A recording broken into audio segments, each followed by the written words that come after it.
இன்றைய சிறப்பு நேர்காணலில் நம்மோடு இணைந்திருக்கிறார் ஆனந்த் சீனிவாசன் அவர்கள். வணக்கம்.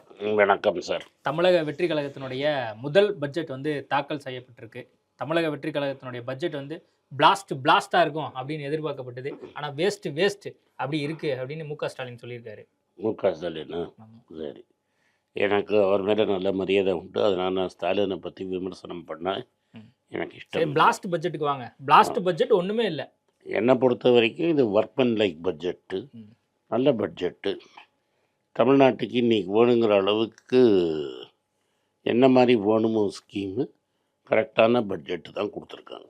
ஏதாவது குறிப்பிடத்தகுந்த வகையில் ஸ்கீம்ஸ் ஏதாவது புதுசாக இருக்குன்னு பார்த்தா அது மாதிரி எதுவும் இல்லை. பேரை மட்டும் மாற்றி வச்சுருக்காங்க அப்படிங்கிறதான் குற்றச்சாட்டு.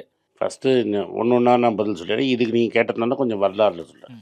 முன்னாடி இருந்த ஆட்சி திராவிட மாடல் அப்படின்னு ஒன்று எடுத்தாங்க. இந்த திராவிட மாடலில் என்னென்னா ஏதோ இவங்க தான் ஆட்சி பண்ண மாதிரியும் இவங்க தான் எல்லாத்தையும் பண்ண மாதிரி பேசியிருந்தாங்க. ஒன்று நீங்கள் என்ன பண்ணணுன்னா காமராஜ் காலத்துலேருந்து எடுக்கணும். 1950களிலேருந்து 58 காமராஜ் வர 57 58 காமராஜ் வர 10 ஆண்டு ஆட்சி இருக்குது. இந்த காமராஜ் ஆட்சியில் தான் தமிழ்நாட்டோட அடித்தளம் போட்ட பீரியடு. அதுக்கு முன்னாடியே வெள்ளைக்காரன் பீரியடில் இந்த ஏரியாவில் 4-5 காலேஜ் அதெல்லாம் இருக்கே தவிர மெயினாக அடித்தளம் போட்டது அந்த பீரியடு. 3 காரணிகள். எல்லா இடத்துலையும் ஸ்கூல் திறக்கிறாரு. என்ன பண்ணுறாரு, பல செல்வந்தர்களை ஸ்கூல் ஆரம்பிக்க சொல்லிட்டு செலவுக்கு இவர் பணம் கொடுக்குறாரு. அதான் எய்டட் ஸ்கூலுங்கிற கான்செப்ட் வந்தது. நூன் மீல் ஸ்கீம் போடுறாரு. இப்போ இவங்க திராவிடிய மாடலில் பண்ணாமல் அவர் மாடலில் செல்வந்தர்கள் மக்களுக்காக காலேஜ் ஸ்கூல் திறக்கிற மாதிரி பண்ணார். அதெல்லாம் எய்டட் காலேஜஸ் மாதிரி திறந்தார். பல ஊரில் பல பேர் பண்ணாங்க. காரைக்குடியில் செட்டியார் பண்ணார், Alagappa Chettiar, PSG college, CID college, இங்கே எம்ஐடி, இது மாதிரி பெரிய செல்வந்தர்கள் அவங்க சொத்தெல்லாம் விற்று மக்களுக்காக காலேஜ் போட்டாங்களே தவிர அவங்க பணம் அதுலேருந்து சம்பாதிக்கணும்னு நினைக்கல. அதில் எம்ஜிஆர் காலத்தில் வரத்துக்குள்ள அவர் கூட சீட்டாடினவங்க கூட இருந்தவங்களுக்கெல்லாம் யாருக்கெல்லாம் அவருக்கு போகணுமோ அவங்களுக்கு லைசன்ஸ் கொடுத்து அவங்களெல்லாம் கல்வி தந்தையாக்கினார். அவங்க பணக்காரங்களானாங்க. ஆனால் காமராஜ் காலேஜ் அமைச்சவங்கள்லாம் அவங்க இருக்கிறத கொடுத்துட்டு காலேஜ் ஆரம்பித்தாங்க. அதுதான் டிஃப்ரென்ஸே தவிர 2 பேரும் அதே மாடல் தான். ப்ரைவேட் காலேஜஸ்ஸு பெரிய லெவலில் ஆரம்பிச்சிது. ஸோ காலேஜு அவர் காலத்தில் அவர் போட்ட ஐடியாவில் பெருசாக்கினீங்க. ஸ்கூல் சிஸ்டம் அவர் பண்ணது. மதிய உணவு திட்டம் அவரோட ஸ்கீமு. பெரிய பெரிய இண்டஸ்ட்ரி ராணிப்பேட்லையாக இருக்கட்டும், இல்லாட்டா திருச்சியிலையாக இருக்கட்டும், பெரம்பூரில் இன்டகிரேட்டட் கோச் ஃபேக்ட்ரியாக இருக்கட்டும், ஆவடி டேங்க் ஃபேக்ட்ரியாக இருக்கட்டும், ஹிந்துஸ்தான் ஃபோட்டோ ஃபிலிம்ஸ் ஃபேக்ட்ரியாக இருக்கட்டும், கார்டைட் ஃபேக்ட்ரி திருச்சியாக இருக்கட்டும், எல்லாம் ஒரு பீரியடில் வந்தது. அதை சுற்றி சின்ன சின்ன சிறு தொழில் ஆரம்பிக்கணுங்கிற ஐடியாவும் அவர் தான் பண்ணார். பவானி அது மாதிரி பல டேம் கட்டி உங்கள் வெஸ்டர்ன் தமிழ்நாடு இவ்வளோ செழிப்பாக்கினது அந்த பீரியடில் தான். கோயம்புத்தூர் அந்த ஏரியாவிலலாம் பெரிய இண்டஸ்ட்ரி டெவலப் ஆச்சு.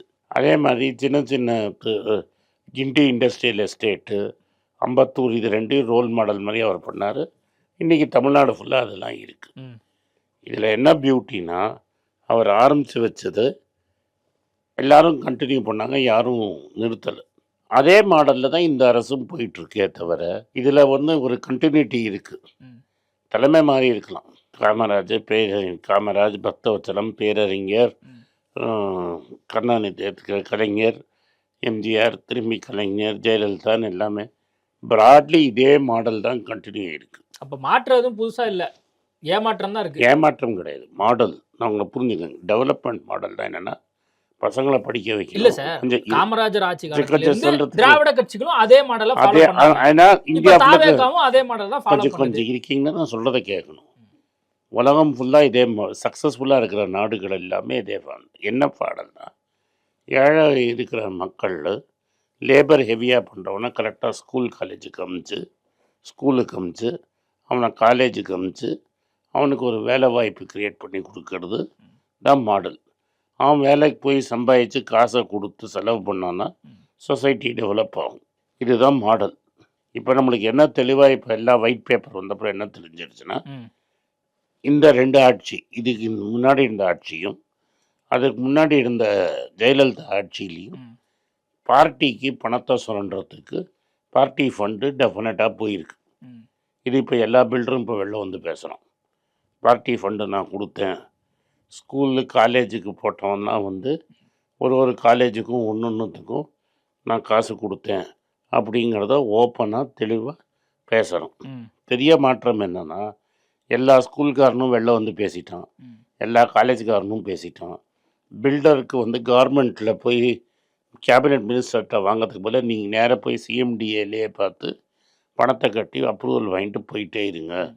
உங்களுக்கு எல்லா பேப்பரும் கரெக்டாக இருந்தால் அப்ரூவல் கிடைக்கும் அப்படிங்கிறத கிரியேட் பண்ணிட்டார். ரைட். இதெல்லாம் நடக்குது. கொஞ்சம் இருங்க, கொஞ்சம் இருங்க, பெரிய பட்ஜெட்டுக்கு வந்துருவோம். பட்ஜெட்டுக்கு தான் வருவோம்.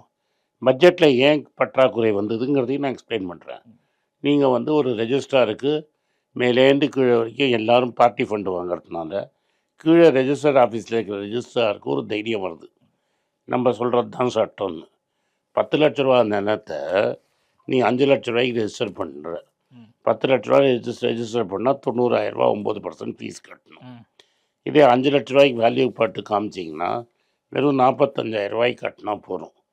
மீதி இருக்கிற 45,000 ரூபாவில் நீங்கள் ரெஜிஸ்ட்ராருக்கு எவ்வளோ கொடுப்பீங்க அப்படிங்கிறத பேசி அவன் ஒரு 25,000 ரூபா வாங்கிடணும். இதை ஒரு ஸ்கீமாக பண்ணிகிட்டு இருந்தாங்க.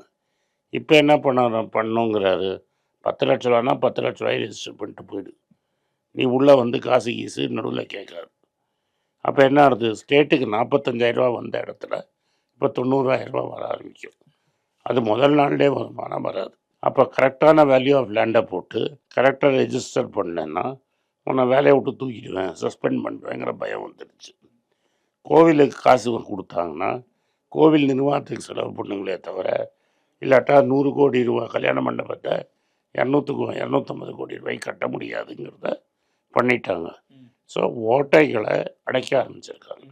இது மாதிரி இப்போ டாஸ்மேக்கில் என்ன பண்ணிகிட்ருக்காங்க, அந்த ஒயிட் பேப்பரில் என்ன தெரியுது, ஆந்திரா பிரதேஷில், கேரளாவில், கர்நாடகாவில் இவ்வளோ பாட்டில் விற்றா இவ்வளோ எக்ஸைஸ் டியூட்டி கணக்கு வரணுங்கிற மாதிரி தமிழ்நாட்டில் பாதி அளவு தான் வருதுங்கிறாங்க. மீதி பணம் எங்கே போச்சு? டேக்ஸ் ரேட் ஒன்றா தான் இருக்குது. தண்ணி அடித்தது இவ்வளோ லெவலில் அடிச்சிருக்காங்க. இவ்வளோ தண்ணி அடித்தா இவ்வளோ பணம் வரணும் நம்மளுக்கு தெரியணும். அந்த பணம் நம்மளுக்கு வரல. அந்த பணம் எங்கே போயிருக்கு? அதே மாதிரி ஆட்சி மாறினா டிஸ்டிலரி ஓனர் மாதிரி எல்லாம் நடந்திருக்கு. ஸோ நீங்கள் வந்து 3 இடத்துல பெரும் நஷ்டமாய் பட்ஜெட் அஃபெக்ட் ஆகிருக்கு. எந்த 3 இடம்? ஒன்று ரெஜிஸ்டர் ஆஃபீஸில் நடக்கிற ஊழல், 2வது டாஸ்மேக்கில் நடந்த ஊழல், இங்கெல்லாம் ஸ்டேட்டுக்கு வந்த வருவாய் வரல. 3வது ரொம்ப முக்கியம், மணல் சுரண்டுறது, ப்ளூ மெட்டல் எடுக்கிறது, கிரைனைட்டில் எடுக்கிறது. இதை நான் புரிகிற மாதிரி சொல்கிறேன். 10 கல் எடுத்தால் 100 ரூபா ஃபீஸ். நீங்கள் 100 ரூபா ஃபீஸ் கட்டிட்டு 20 கல் அடிச்சிங்கன்னா கவர்மெண்ட்டுக்கு ஒரு 100 ரூபா நஷ்டம் வருது. அப்போது மினரல்ஸில் கவர்மெண்ட்டுக்கு நஷ்டம், டாஸ்மேக்கில் கவர்மெண்ட்டுக்கு நஷ்டம், லேண்ட் ரெஜிஸ்ட்ரேஷனில் கவர்மெண்ட்டுக்கு நஷ்டம். எவ்வளோ நஷ்டங்கிறத குவான்டிஃபை பண்ணுறதுக்கு தான் பண்ணணும். ஸ்டேட்டு க்ரோ ஆகிருக்கு. இப்போ 100 சோப்பு வாங்குகிற இடத்துல தமிழ்நாட்டில் இன்றைக்கி 200 சோப்பு வாங்குறாங்க. 100 கார் விற்கிற இடத்துல 150 கார் விற்கிறாங்க. மக்கள் கன்சியூம் பண்ணுறது ஏறிச்சுன்னா ஜிஎஸ்டியும் ஏறணும். மற்ற ஊர்லலாம் எவ்வளோ ஏறி இருக்கோ அவ்வளோ தூரம் ஸ்டேட் ஜிஎஸ்டி கலெக்ஷன் இங்கே ஏறலை. அப்போனா என்ன அர்த்தம்? இங்கே ஜிஎஸ்டியை மறைச்சி வியாபாரம் பண்ணுறவங்க ஜாஸ்தியாக இருக்காங்கன்னு அர்த்தம். இதெல்லாம் ஃபிகரில் வந்துடும். இவ்வளோ டேர்ன் ஓவருக்கு பாம்பேயில் எவ்வளோ ஜிஎஸ்டி கலெக்ட் ஆகிருக்கு, அதே டேர்ன் ஓவருக்கு இங்கே எவ்வளோ ஜிஎஸ்டி கலெக்ட் ஆகிருக்குன்னா இங்கே கம்மியாக ஜிஎஸ்டி கலெக்ட் ஆகிருக்குன்னு அவங்க சொல்கிறாங்க. ஸோ ஒரு ஸ்டேட்டோட டேர்ன் ஓவரில் 8% கலெக்ட் ஆகணுன்னா 6% தான் கலெக்ட் ஆகிருக்கு. இந்த பல ஓட்டைகளை ஐடென்டிஃபை பண்ணியிருக்காங்க. இது வரைக்கும் இதுக்கு முன்னாடி எந்த அரசாங்கமும் போன 40-50 அட்லீஸ்ட் போன 20 வருஷத்தில் எந்த அரசாங்கமும் இந்த ஓட்டைகளை ஐடென்டிஃபை பண்ணலை. இந்த 85 நாளில் அந்த ஓட்டையை ஐடென்டிஃபை பண்ணிட்டாங்க. இதுங்க ஓட்டையை ஐடென்டிஃபை பண்ணிட்டாங்களா? இப்போ 10 வருஷம் நடந்த ரெஜிஸ்ட்ரேஷனை 85 நாளில் ரெஜிஸ்ட்ரேஷன் பண்ண முடியுமா? முடியாது. இந்த வருஷத்தில் எவ்வளோ ரெஜிஸ்ட்ரேஷன் ஆகுதுன்னு பார்க்கணும். ரைட்டா? அதை சரி செய்யணும். அந்த ரெவென்யூ ஆர்குமெண்ட் பண்ணணும். அதுக்கு முன்னாடி கரெக்டாக அந்த லிமிட்டில் எவ்வளோ கடன் வாங்க முடியுமோ எக்ஸாக்டாக கரெக்டாக வாங்கியிருக்கீங்க. நான் ஜாஸ்தி வாங்கிட்டேன்னு பேசுகிறேன். அதைத்தான் நிதித்துறை செயலாளரும் சொல்றாரு. கடன் வந்து நம்ம இந்த கரெக்டாக வருஷம் எவ்வளோ லிமிட் வாங்க முடியுமோ ம். அது வரைக்கும் வாங்கிட்டீங்க. இந்த வாட்டி அவர் என்ன பண்ணியிருக்காங்கன்னா 690 கோடி கம்மியாக கடன் வாங்குகிறோம். ம். போன பட்ஜெட்டில் எவ்வளோ சொல்லியிருக்காங்களோ அதோட 700 கோடி கம்மியாக பட்ஜெட் கடன் வாங்குகிறோங்கிறாங்க. ம். அந்த 700 கோடி கடன் கம்மியாக வாங்குற இடத்துல கொஞ்சம் ஸ்பேஸ் வரும். இந்த வருஷம் இதை டைட்டாக நடத்தினாங்கன்னா தமிழ்நாடு அதே 10% க்ரோ ஆனால் உங்களுக்கு கடன் எக்ஸ்ட்ரா வாங்குறதுக்கு ஸ்பேஸ் வரும். ஒரு வருஷம் நம்ம கம்மியாக கடன் வாங்கினோம்னா ம். ஸ்பேஸ் இன்க்ரீஸ் ஆகும். கடன் வந்து கம்மியாகாதுன்னு சொல்லி நிதித்துறை செயலாளர் இன்னைக்கு பேட்டி நான் அதே கொடுத்தாரு. சொல்கிறேனே, அவர் அது எப்படி ஆகும்? அப்ப கண்ட்ரோல் பண்றது மூலியமாக நீங்க வந்து மக்களுக்கும் ஒன்றும் பெனிஃபிட்டா கொடுக்க போறது இல்ல, இல்லை டைரக்ட் பெனிஃபிட்டும் ஒன்றும் இல்ல. இல்லை அப்ப வெறுமனே வந்து கடனை வந்து நான் இல்ல, கரெக்டா இல்ல, கொண்டு போறேன் அப்படின்னா எப்படி சார் இது? கொஞ்சம் இருங்க சார். கடனை நீங்கள் லிமிட்டுக்கு ஸ்பேஸ் கிரியேட் பண்ணணும். இவ்வளோ தான் கடன் வாங்கணும் ரூலுக்கு நீங்கள் மேக்ஸிமம் வாங்கிட்டீங்க. ஸ்பேஸ் கிரியேட் பண்ணுறதுக்கு ஒரு 3-4 வருஷம் ஆகும். நீங்கள் கடனை கம்மியாக வாங்கி க்ரோத்தை ஜாஸ்தியாக காமிச்சிங்கன்னா ஸ்பேஸ் இன்க்ரீஸ் ஆகணும். கடன் வாங்குறதுக்கு ஸ்பேஸ் ஆகும். ம். அந்த ஸ்பேஸ் கிரியேட் பண்ணால் தான் நல்ல திட்டங்கள் கொடுக்க முடியும். வெள்ளை அறிக்கை அண்மையில வெளியிடப்பட்டது. அந்த வெள்ளை அறிக்கையும் இன்னைக்கு வந்திருக்கக்கூடிய அந்த பட்ஜெட்டையும் நீங்க எப்படி பாக்குறீங்க? இது தொடர்பா முன்னாள் நிதியமைச்சர் தங்கம் தென்னரசு வந்து பேட்டி கொடுக்கிறாரு. தாவேக அரசின் நிதிநிலை அறிக்கை ஏமாற்றம் அளிக்கிறது. நிதியமைச்சர் வெளியிட்ட வெள்ளை அறிக்கை தொடர்பாக நான் அப்போது அந்த விளக்கம் இப்ப சரியாக உள்ளது. அரசின் கடை உயரும் என்று கூறினேன். நிதித்துறை செயலாளர் தனது இல்ல, இல்ல. விளக்கத்திலேயே வந்து தெளிவா சொல்லியிருக்காரு. திமுக அரசு என்னென்ன அன்னைக்கு தந்ததோ அதே தான் வந்து இன்னைக்கு பட்ஜெட்லயும் கொடுத்திருக்காங்க. 700 கோடி கம்மியாக கடன் வாங்கியிருக்காங்க. ரெவன்யூ இம்ப்ரூவ் ஆச்சுன்னா அடுத்த வாட்டி இன்னும் கம்மியாக கடன் வாங்க போகிறாங்க. இது இன்னைக்கு என்ன புதுசு? எலெக்ஷன் வந்த அன்னைக்கு அவர் என்ன சொல்லிட்டாரு? ம். எனக்கு சமயம் கொடுக்கணும், அவகாசம் கொடுக்கணும். இன்னைக்கு நிதி அமைச்சர் சொல்றாரு 2 வருஷம் டைம் கொடுங்க, ஆமா. நம்ம எல்லாத்தையும் சரி பண்ணிடலாம் அப்படிங்கிறாரு. 2 வருஷம் அப்ப ஆகும். 2 வருஷம் நம்ம இந்த அரசாங்கத்திட்ட எதுவுமே வந்து அப்படி எதிர்பார்க்க வேண்டாம். கிடையாது. நீங்கள் பல புது விஷயங்கள் இருக்கு. புது விஷயம் என்ன சார் இருக்கு? உங்களை பொறுத்த வரைக்கும் என்ன புது புது விஷயம்? விஷயம் இருக்குன்னு சொல்கிறேன். தமிழ்நாட்டில் டெப்டி சீஃப் மினிஸ்டரே ஸ்போர்ட்ஸ் டிபார்ட்மெண்ட் பார்த்தம்போது கூட இவ்வளோ தூரம் அலோகேஷன் கொடுக்கல. 1000 கோடி அலோகேஷன் கொடுத்துருக்காங்க. இந்தியாவிலேருந்து ஒலிம்பிக் தங்கப்படம் அடித்தாலும் பாஸ்கருக்கு அப்புறம் யாரும் கிடையாது. ரைட்டாக அதை பற்றி இந்த 50 வருஷத்தில் யாரும் கவலைப்படலை. நம்ம ஊர்லேருந்து ஒரு நல்ல அத்லீட் இல்லை, ஸ்போர்ட்ஸில் நம்ம ஊரில் யாரும் இல்லைங்கிறதுக்கு ஒரு ஒலிம்பிக் சைஸ் கொடுக்கறதுக்கு 1000 கோடி கொடுத்துருக்காங்க. ஆமா. அதே மாதிரி 5-6 கோடி ரூபா 5 கோடி ரூபா தேவைப்பட்டால் ஜாஸ்தி நல்ல டேலண்டட் அத்லீட்ஸுக்கு ம். ட்ரெயின் பண்ணுறதுக்கு காசு கொடுக்குறோன்னு சொல்லியிருக்காங்க. ம். இது நல்ல விஷயமா தங்கம் தென்னரசுக்கு தெரியாது. ம். ஏஐ வந்து ரொம்ப நாள் ஆகுது. ம். ஏஐக்காக ஒரு நம்ம ஊரில் செமிகண்டக்டரை போட்டிருக்கலாம். ம். நம்ம சென்ட்ரல் கவர்மெண்ட்டை கூட சொல்லிட்டு இருந்தோம். இப்போ ஏஐக்காகவும் செமிகண்டக்டருக்காகவும் ஸ்பெஷலாக ஒரு சிட்டியே க்ரியேட் பண்ணுறேன்னு சொல்லியிருக்கிறாரு. 5 கோடி ரூபாய் ஒதுக்கி இருக்காருன்னு நினைக்கிறேன். 5 கோடி ரூபா ஃபீசிபிலிட்டி ஸ்டடி. ம். ஃபீசிபிலிட்டினா எந்த ஊரில் அதை போடணும், போடணும் அப்படின்ட்டு. எவ்வளோ ஒரு எக்ஸ்பர்ட் பேனல் செட் பண்ணணும், எந்த ஊரில் போடணும், அது வந்து போர்ட்டு கிட்ட இருக்கணும், ஏர்போர்ட் கிட்ட இருக்கணும், அந்த இடத்துல கார்மெண்ட் நிலம் இருக்கணும், ஒரு 1000 ஏக்கர் 2000 ஏக்கர் நிலம் இருக்கணும், ம். அது ஹைவே கிட்ட இருக்கும். 4-5 லொக்கேஷன் செலக்ட் பண்ணி எந்த லொக்கேஷனில் போடலாம் அப்படின்னு பிளான் பண்ணியிருக்கணும். கர்நாடகாவில் ஆல்ரெடி பிளான் பண்ணி 1000 கோடி பண்ணிட்டாங்க. ஏன்னா முன்னாடியே ஃபீசிபிலிட்டி ஸ்டடி பண்ணியிருந்தாங்க. தங்கம் தென்னரசு அந்த ஃபீசிபிலிட்டி ஸ்டடியை பண்ணியிருந்தாருன்னா இன்றைக்கி இவங்க இம்ப்ளிமெண்ட் பண்ணியிருக்கலாம். ஸோ இது ஃபஸ்ட்டு ஒரு ஸ்டெப்பாக பார்க்குறோம். ஜென்சி கிட்ஸுகளுக்கு ஏற்ற மாதிரியான விஷயம் என்ன பட்ஜெட்டில் இருக்கீங்க? ரெண்டடி ஸ்போர்ட்ஸ் நான் சொன்னேன். ம். ஜென்சி கிட்ஸுக்கு முன்னாடி என்ன பண்ணியிருந்தாங்க, சாதாரண சைக்கிள் கிரே கலர் சைக்கிளை கொடுத்து ம். அதையே செகண்ட் ஹேண்ட் மார்க்கெட்டில் விற்கிற மாதிரி கொடுத்துருந்தாங்க. இப்போ அவர் என்ன சொல்லியிருக்காரு, ஒரு பிராண்டட் சைக்கிள் தரேங்கிறாரு. இது வரைக்கும் நம்ம பிராண்டட் சைக்கிள் கொடுக்கல, பிராண்டட் சைக்கிள் கொடுக்குறாரு. அதுலேயே அட்டாச் பண்ணுற வாட்டர் பாட்டில் தண்ணிக்கு கொடுக்குறேங்கிறாரு. ரிஸ்க்கு ரோட்டில் போனால் கீழே வந்து அடிபடுறதுக்கு ஹெல்மெட் தரேங்கிறாரு. டெஃபினட்டாக பெட்டர் குவாலிட்டி வண்டி கொடுக்குறது தானே அர்த்தம். இது ஜென்சி தானே ஓட்டுறாங்க. வேற என்ன உங்களை அட்ராக்ட் பண்ணக்கூடிய விஷயமா? வேற ஏன்னா ரெண்டு இன்வெஸ்ட்மெண்ட் ஆங்கிள் என்ன டைரக்டா ஏதாவது ஒரு 10 கம்பெனி வந்து அடுத்த 6 மாசத்துல வரப்போகுது அதுக்கு அப்படின்னு நீங்கள் ஏதாவது சொல்லியிருக்காங்களா? இத்தனை நாள் வந்து தமிழ்நாட்டில் வந்து இங்கே திறக்க வேண்டிய யூனிவர்சிட்டியை எடப்பாடியோட முதலாளி அம்மா காலத்தில் கொண்டு போய் ஆந்திராவுக்கு வெளியே அமிச்சிட்டோம் நம்ம. ம். அது மெட்ராஸில் க்ரியேட் பண்ண ஐஎம்எஃப்ஆருங்கிற இன்ஸ்டியூட்டு ம். இன்றைக்கி தடால நடந்துகிட்ருக்கு. நம்ம ஊரை சேர்ந்த ரகுராம் ராஜன் தான் அங்கே போய் ஆரம்பித்தாங்க. ஆனால் திராவிட மாடலில் அதே மாதிரி யூனிவர்சிட்டியை வெளில தள்ளினாங்க. நோட்டு கரெக்டாக வரல, பார்ட்டி ஃபண்டு கரெக்டாக வரலன்னொன்னே அந்த மாதிரி ஒரு உலக பிரசித்த தமிழன் ஆரம்பித்த யூனிவர்சிட்டியை வெளில அமைச்சது திராவிட மாடலில் ம். அம்மையார் ஜெயலலிதா காலத்தில் நடந்தது. அதை பற்றி எடப்பாடி வாயை திறக்க மாட்டார். ஆனால் இப்போ என்ன சொல்லியிருக்காங்கன்னா, ஒரு சிங்கிள் விண்டோ கிளியரன்ஸ் சிஸ்டமில் 3.0ன்னு ஒன்று க்ரியேட் பண்ணி இந்த பார்ட்டி ஃபண்டெல்லாம் இல்லாமல் சிங்கிள் விண்டோவில் யார் தொழில் பண்ண வந்தாலும் நாங்கள் கிளியரன்ஸ் கொடுப்போம்னு சொல்லிட்டாங்க. ரெண்டாவது கிளியராக என்ன சொல்லியிருக்காருன்னா, குளோபல் தமிழ் ஆடியன்ஸ் என்ஆர்ஐயை ஸ்பெஷலாக கூப்பிட்டு அவங்கள்ட்ட ரிக்வெஸ்ட் பண்ணி அவங்கள தமிழ்நாட்டில் இன்வெஸ்ட் பண்ணணும்னு. உங்களுக்கு ஒன்று நான் சொல்ல விரும்புகிறது என்னென்னா, சுந்தர் பிச்சைங்கிறவர் வந்து தமிழர், மெட்ராஸில் படித்தவர், மெட்ராஸுக்கு பல தடவை வந்திருக்கிறாரு. திராவிட மாடல் சிஎம்ஓ இல்லாட்டா அதுக்கு முன்னாடி ஜெயலலிதாவோட சிஎம்ஓ அவரை கூப்பிட்டு பேசி கூகுளுக்கு இங்கே தொடங்கன்னு சொன்னதாக எந்த ரெக்கார்டும் இல்லை. இதுதான் முதல் வாட்டி என்ஆர்ஐ குளோபல் ஆடியன்ஸை கூப்பிட்டு இங்கே செய்யலாம் அப்படின்னு பண்ணியிருக்காங்க. இருக்கிறதுலே பிக்கஸ்ட்டு வந்து சுந்தர் பிச்சை. அவரை கூட கூப்பிடலங்கிறத நான் சுற்றி காட்டணும் இங்கே. ஏன்னா நீங்கள் ஒன்றுமே நடக்கலை, எல்லாம் ஒழுங்காக நடந்துன்னு திங்கம் தன்மை சொன்னதுனால அது ஏன் பண்ணலைங்கிறது எல்லாருக்கும் தெரியும். திமுக ஏன் அவரை கூப்பிடலங்கிறத எல்லாருக்கும் தெரிஞ்ச விஷயம்தான். அதை நம்ம இங்கே சொல்ல வேண்டாம். சென்னை பொறுத்த வரைக்கும் இந்த ஸ்மார்ட் மீட்டரு நம்ம ஆல்ரெடி அந்த எலக்ட்ரிசிட்டி லீக்கேஜ் பற்றிலாம் பேசியிருந்தோம். அந்த போக்குவரத்து நடக்கக்கூடிய அந்த லீக்கேஜ் பற்றிலாம் நம்ம நிறைய பேசியிருந்தோம். இந்த ஸ்மார்ட் மீட்டராக இருக்கட்டும், அதே மாதிரி 1000 ஏசி பேருந்துகளை வாங்குறதா இருக்கட்டும், இதெல்லாம் நல்ல விஷயமா? எதிர்காலத்தில் இது வந்து நல்ல ஏதாவது விஷயம் பெனிஃபிட் கொடுக்க போதா? நான் ஒன்றும் எதிர்பார்த்தேன்.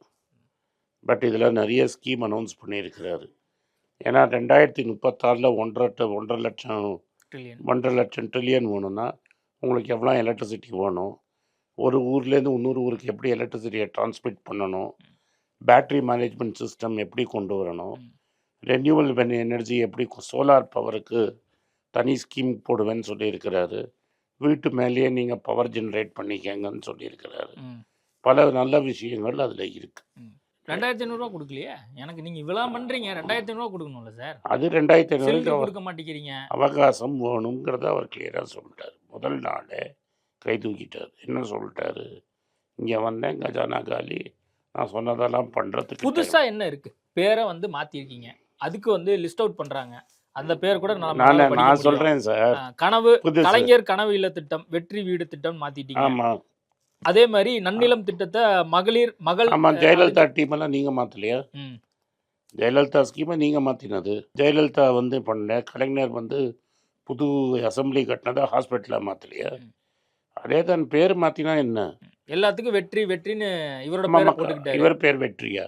விஜய்ங்கிறது வேற ஒரு நேம கொடுக்கும்போது அது வெற்றி அப்படின்னு தான் வருது. கலைஞர்னு நீங்கள் சொந்தமாக உங்கள் அப்பா பேரை வச்சுக்கிட்டீங்க. அவர் அப்பா பேர் சந்திரசேகர். ஏதாவது சந்திரசேகர் பேரில் ஸ்கீம் வச்சாரா? சரி. இல்லை அவங்க தாத்தா பேரில் ஏதாவது ஸ்கீம் ஆரம்பிச்சுக்கிட்டாரா? ஓகே. நீங்கள் வந்து இப்போ அவர் பெருந்தலைவர் காமராஜர் பேரில் ஆரம்பித்தார். காமராஜர் பெரிய ஆள் தான். நீங்கள் காங்கிரஸோட அலையன்ஸில் இருந்தவங்க தான். ஏதாவது காமராஜ் பேரில் ஏதாவது பண்ணீங்களா? இல்லை கக்கன் பேரில் ஏதாவது பண்ணீங்களா? ஸ்டிக்கர் ஒட்டி இவங்க வந்து பேரை மாற்றி நீங்கள் கேட்டேன். உங்கள் குடும்பம் போட்ட ஸ்டிக்கரை வந்து நிஜம் தலைவர்கள் பேரை போட்டிருக்காங்க. தமிழ்நாட்டில் யாரை போய் கேட்டாலும் காமராஜ் பேர் தெரியும். காமராஜ் பேரை போட்டிருக்கிற இல்லைன்னு தப்பு இருக்குது. ஏதோ அவங்க வீட்டு சொந்த அப்பா பேரை போட்ட மாதிரி பேசுகிறீங்க. மருத்துவத்துறையை பொறுத்த வரைக்கும் என்ன மாதிரி விஷயங்கள் வந்து முக்கியத்துவம் கொடுத்துருக்காங்க? முக்கியத்துவம் கொடுத்துருக்காங்கன்னா, பட்ஜெட்டில் எவ்வளோ இன்க்ரிமெண்ட் கொடுத்துருக்காங்க. மினிஸ்டர் கிளியராக சொல்லியிருக்காரு. எஜுகேஷனை பற்றி நீங்களே கேட்பீங்கன்னு நினைக்கிற மாதிரி நானே சொல்லிடுறேன். எஜுகேஷனில் பட்ஜெட்டை குறைச்சிருக்காங்க அப்படின்னு. அதுக்கு அவர் கிளீனாக வெளில வந்து சொல்லிட்டார். நான் போனேன் பார்த்தேன். சேலரி வந்து எஸ்டிமேட் வந்து அதிகமாக கொடுத்துருக்காங்க. எல்லாத்தையுமே அதிகமாக கொடுத்துருக்காங்க. எங்களுக்கு அவ்வளோ தேவைப்படாது. இதுதான் சொல்கிறேன். இதுதான் பார்ட்டி ஃபண்டு. இது எனக்கு தேவைப்படாதுன்னு 6000 கோடி கம்மியாக சொல்லியிருக்கிறாரு. அதில் 2000 கோடி அங்கே போயிருக்கு. இப்படி பேசணுன்னா நான் எதிர்கட்சிக்காரனை கேட்கலாம். ஆஸ்பர்னு ஒரு சர்வே எடுப்பாங்க. இந்தியா ஃபுல்லாக போய் கவர்மெண்ட் ஸ்கூலில் பசங்க எவ்வளோ தூரம் படிச்சிருக்காங்கன்னு. 7ஆம் கிளாஸில் படிக்கிற தமிழ் மக்கள், தமிழ் கவர்மெண்ட் ஸ்கூலில் இருக்கிறவங்களுக்கு 3ஆம் கிளாஸுக்கு கணக்கும் 3ஆம் கிளாஸ் தமிழ் கூட தெரியலங்கிறாங்க. இது ஆஸ்பர் சர்வே. இது சென்ட்ரல் கவர்மெண்ட் இல்லை, மோடி இல்லை, பிரதம்னு ஒரு என்ஜிஓ ராஜீவ்காந்தி காலத்துலேருந்து சர்வே எடுக்கிறதுல தமிழ்நாடு தான் இருக்கிறதுலே மோசம் அப்படின்னு ஒரு சர்வே எடுத்திருக்காங்க. அப்போ முன்னாடி இருந்த நல்ல ஆட்சி திராவிட ஆட்சியே அதை கரெக்ட் பண்ணல. இப்போ நான் காட்டணும் குத்தம் காட்டணும்னா 4 குத்தம் காட்டலாம். இது எப்படின்னா, நம்ம தோற்று போயிட்டோம். நம்ம ஏன் தோற்று போயிட்டோம்னு இப்போ நீங்களா பார்த்து செல்ஃப் அவேர்னஸ் கொண்டு வரணும், செல்ஃப் கொஸ்டின் பண்ணணும். அதை விட்டு அவன் ஒன்றும் செய்யலை, இவன் ஒன்றும் செய்யலைன்னு பேசிகிட்டு இருக்கக்கூடாது. மக்கள் நீங்கள் வாணாம், வீட்டில் உட்காருங்க, ரெஸ்ட் எடுங்க அப்படின்னு சொல்லிட்டாங்க. நீங்கள் ரெஸ்ட் எடுத்துருக்கிறீங்க. அதை விட்டு என்னை பார்த்து காப்பி அடித்தான், அவனை பார்த்து காப்பி அடித்தான், ஏதாவது கிளியராக சொல்லணும். தங்கம் விற்கிற விலைக்கு அதிகமா கோல்டு ரிலேட்டடான திட்டங்கள் அதிகமா வருது. அண்ணன் சீர்திட்டம், அது அவருக்கு ஆல்ரெடி இது வந்து பாருங்க, இது பாருங்க. கவர்மெண்ட் ஆஸ்பத்திரியில பிறக்கிற குழந்தைக்கு வந்து மோதிரம். ஆமாம், மோதிரம், லேடிஸுக்கு வந்து இவ்வளோ நகைங்கிறது, அதாவது கல்யாணம் பண்ணுறவங்களுக்கு தாலி கொடுக்கறதுங்கிறது இன்னிலேருந்து 10 வருஷம் கழிச்சு பண்ண முடியுமானா ரொம்ப கஷ்டம். ம், இன்னிலேருந்து 5 வருஷம் கழிச்சு பண்ண முடியுமானா கஷ்டம். ம். இன்றைக்கி 800 கோடினா அன்றைக்கி 2000 கோடி ஆகும். இப்போ 8 கிராம் தங்கம் ப்ளஸ் வந்து பட்டு புடவை இதெல்லாம் வந்து எப்படி பார்க்குறீங்க? 813 கோடி ரூபாய்க்கு இந்த சில்வர் பட்டுப்புடவை யாரெல்லாம் நெய்யறாங்களோ அந்த கம்யூனிட்டிக்கு நல்லது. ம். தங்கத்தை வாங்கி சென்ட்ரல் கவர்மெண்ட்டில் வாங்கி ம். இவங்களே தயாரிப்பாங்களா, இல்லாட்டா கான்ட்ராக்ட் கொடுத்து வாங்குவாங்களா எனக்கு தெரியாது. மேனிஃபெஸ்டோல இருக்கக்கூடியதை இவங்க எப்படி இம்ப்ளிமெண்ட் பண்ண போறாங்க? ஒரு ரோட் மேப் சரியா இல்ல. அதுக்கும் இதுக்கும் நிறைய டிஃபரன்ஷியேட் இருக்கு. வெள்ளை அறிக்கை வெளியிட்டது ஒரு விஷயம். இதையெல்லாம் பார்க்கும்போது ஒரு கிளாரிட்டி இல்லாத பட்ஜெட் அப்படின்னு சொல்லி பார்க்கப்படுது. கரெக்டாக பொறுத்த ஒர்க்மேன் லைக் பட்ஜெட் இவர் கொடுக்கலான்னு நினச்சாரு. பட்ஜெட்டில் ஒன்றும் இல்லை. நாங்கள் அன்றைக்கி ஸ்கீம் பார்த்தம்போதே இதை பார்த்தம்போதோ திமுக பார்த்ததோ இல்லை எல்லாம் பார்த்ததே இது மாதிரி இருக்க முடியாது. கடன் சுமை எங்கே குறைக்கணும், நீங்கள் ஃப்ரீபி கொடுக்குறத குறைக்கணும் அப்படிங்கிறத சொன்னேன். நானே பல இடத்துல இன்டர்வியூவில் என்ன சொல்லியிருக்கிறேன்னா, பெரிய இடத்துல இருக்கிறவங்களுக்கு நீங்கள் ரேஷனை கட் பண்ணணும். எனக்கு தெரிஞ்ச லட்சத்தில் சம்பளம் வாங்குற பல பேர் வீட்டில் ரேஷன் வாங்குறாங்க. ம். அதெல்லாம் குறைச்சி தான் ஆகணும். ம். அதெல்லாம் குறைச்சா தான் சேவிங்ஸ் பண்ண முடியும். இப்போ டாப் 3 சிறப்பு அறிவிப்பா நீங்க என்ன பார்ப்பீங்க இந்த பட்ஜெட்ல? நான் பார்க்குறது உண்மையை ஒத்துக்கிருக்கிறாங்க. ம். கஜானா காலிங்கிற முதல் உண்மையை ஒத்துருக்குறாங்க. கடனை குறைச்சிருக்கு, கடன் வாங்கிறத டெஃபினட்டாக குறைச்சிருக்காங்க. ம். சம்பளம் ஓவராக கொடுக்குறோன்னு சொல்லி 6000 கோடி கம்மியாக குறைச்சிருக்காங்க. ஆஸ் அ பொருளாதார எக்ஸ்பர்ட்டாக இது 3மே நல்லதுன்னு நான் பார்க்குறேன். சாமானியர்களுக்கு என்ன இருக்கு இந்த பட்ஜெட்ல? அதுல தான் 3 சொல்ல முடியுமா? நல்லே சொல்லாமல் யூத்துக்கு ஸ்போர்ட்ஸுக்கு செலவு பண்ணியிருக்கிறாரு. சைக்கிள் கொடுக்குற குவாலிட்டியை பெட்டராக கொடுத்துருக்கிறாரு. படிப்புக்கு ஒன்றுமே இல்லை. படிப்புக்கு சரியாக கட்ட முடியாதவங்களுக்கு நவோதயா ஸ்கீம் மாதிரி காமராஜ் பேரில் ஒரு ரெசிடென்ஷியல் ஸ்கூல் ஆரம்பிச்சிருக்காரு. ம். என்ன அந்த நேஷ்னல் லா ஸ்கூல் மாதிரி ஒரு லேட்டஸ்ட்டாக ஒரு லா ஸ்கூல் ஆரம்பிக்கிறேன்னு சொல்லியிருக்கிறாரு. ஜவுளி தொழில் செஞ்சு ட்ரைனிங் இல்லாதவங்களுக்கு ஒரு வேர்ல்ட் கிளாஸ் இன்ஸ்டியூட் 60 கோடியில் ஆரம்பிக்கிறேன்னு சொல்லியிருக்கிறாரு. இதெல்லாம் யூத்துக்கு நல்ல ஸ்கீம் தானே. ஓகே. உங்கள பொறுத்தவரைக்கும் அப்ப எத்தனை மார்க் குடுப்பீங்க? இந்த நான் மார்க் போடுற வாத்தியார் கிடையாது. ம். பட் நான் எதிர்பார்த்த மாதிரி பட்ஜெட் வந்து இருக்குது. எஸ்பெஷலி வந்து ஜெயிச்ச குஷியில் கடன் வாங்கி கொடுக்கலங்கிறது எனக்கு பெரிய பூஜ்ய பட்ஜெட்டா இருக்கு அப்படின்னு சொல்லி எதிர்க்கட்சி தலைவர் உதயநிதியும் அதே நேரத்துல எடப்பாடி பழனிசாமி சொல்றாங்க. இது பூஜ்ய பட்ஜெட் தான். பாருங்க. எடப்பாடியை நம்ம சீரியஸாக எடுத்துக்க வேண்டாம். எடப்பாடி விஜய் சொன்ன மாதிரி முடிஞ்சு போன கதை.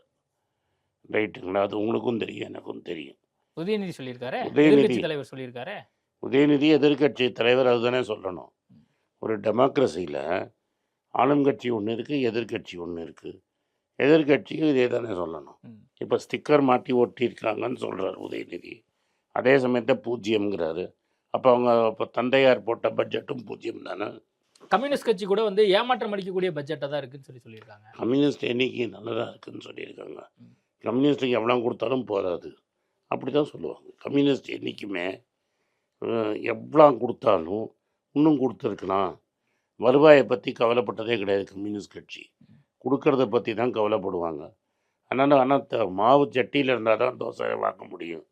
அதனால் இன்னும் கொடுன்னு சொல்லுவானே தவிர வாங்குகிற வருவாய்க்கு ஏதாவது ஐடியா கொடுக்க சொல்லுங்கள். டெஃபினட்டாக பண்ணலாம். பார்ப்போம் என்ன நடக்குது அப்படின்னு சொல்லி வரக்கூடிய நாட்களில் இதுக்கான அந்த நோக்கம் வந்து சரியா இருக்கா என்னங்கிறது வரக்கூடிய நாட்களில் தான் தெரிய வரும். நேர்காணல் கொடுத்ததுக்கு மிக நன்றி. நன்றி.